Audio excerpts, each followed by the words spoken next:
Donc dans un volcan, nous avons une sortie du magma sous pression, c'est-à-dire qu'il y a quelque chose qui le pousse et qui l'oblige à sortir. Ici, nous avons une bouteille de limonade gazeuse. Donc pour fabriquer de la limonade, on prend de l'eau, on met les parfums et on injecte du dioxyde de carbone. Ce dioxyde de carbone va être dissous. Alors on en voit parfois un petit peu. Là par exemple, vous voyez des petites bulles parce que ce dioxyde de carbone est repassé à l'état gazeux. D'ailleurs, quand vous ouvrez la bouteille, on entend le gaz qui s'échappe. Vous avez entendu?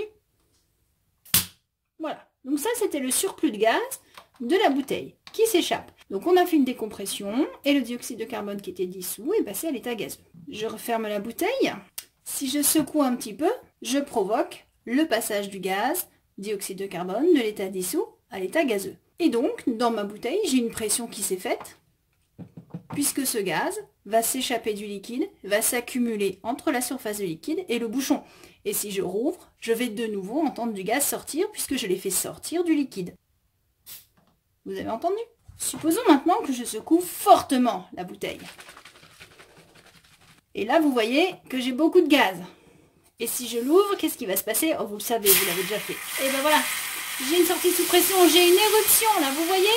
Voilà, là, voilà. Ben voilà, mon éruption, elle est finie parce que je n'ai plus de pression dans la bouteille.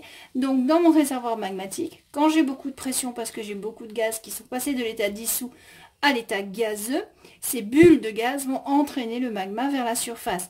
Ici, ça s'est passé avec la limonade puisque j'en ai retrouvé dans mon plateau.